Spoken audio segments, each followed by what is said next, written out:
Hi అండి. ఈరోజు మన వీడియోలో ఈజీగా టేస్టీగా గుత్తి వంకాయ చేసేద్దాం రండి. ముందుగా స్టవ్ వెలిగించి ప్యాన్ పెట్టుకొని 2 స్పూన్ల పల్లీలు వేసి దోరగా వేయించాలి. పల్లీలు దోరగా వేగాక 1 స్పూన్ నువ్వులు వేసి వేయించుకోవాలి. నువ్వులు పచ్చివాసన పోయిన తర్వాత తరిగి పెట్టుకున్న కొబ్బరి ముక్కలు వేయాలి. 4 జీడిపప్పులు కూడా వేసి వేయించుకోవాలి.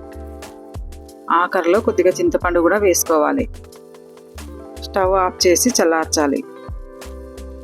ఇప్పుడు ఒక మిక్సీ జార్లో 2 లవంగాలు, ఇలాచి, దాల్చిన చెక్క, ఎల్లిపాయలు, 2 ఇంచుల తరిగిన అల్లం ముక్కలు, ఒక పెద్ద సైజు ఉల్లిపాయని ముక్కలు చేసి వేయాలి. కడిగి పెట్టుకున్న కొత్తిమీర వేసి మెత్తగా గ్రైండ్ చేసుకోవాలి. మెత్తగా గ్రైండ్ చేసుకున్నాక ముందుగా వేయించుకున్నవన్నీ మిక్సీలో వేసి రుచికి సరిపడా ఉప్పు, కారం, పసుపు వేసి మళ్ళీ గ్రైండ్ చేసుకోవాలి. ఇప్పుడు గ్రైండ్ చేసుకున్న మసాలాని ఒక బౌల్లో వేసి ధనియాల పొడి, నూనె వేసి మసాలాని బాగా కలుపుకోవాలి. ఈ మిశ్రమం అంతా బాగా కలిసిన తర్వాత ఇప్పుడు ఒక గిన్నెలో నీళ్లు పోసి ఉప్పు వేసి ఇప్పుడు వంకాయల్ని చూపిస్తున్న విధంగా నిలువుగా 2 వైపులా కట్ చేసి ఉప్పు నీళ్ళలో వేయాలి. వంకాయలన్నీ కట్ చేసుకున్న తర్వాత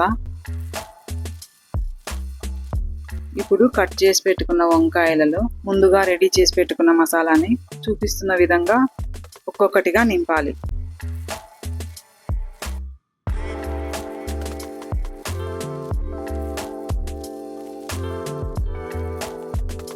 మసాలా నింపిన వంకాయలన్నీ ఒక ప్లేట్లో పెట్టుకోవాలి.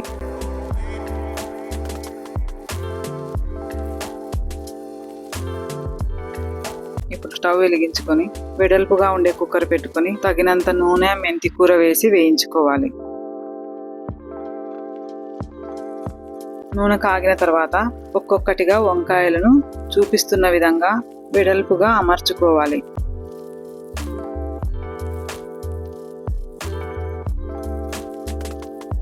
ఇప్పుడు మిగిలిపోయిన మసాలా వేసి చూపిస్తున్న విధంగా వంకాయలు పూర్తిగా మునగకుండా నీళ్లు పోసుకోవాలి. స్టవ్ మీడియం ఫ్లేమ్లో పెట్టి కుక్కర్ మూత పెట్టి 2 విజిల్స్ రానివ్వాలి.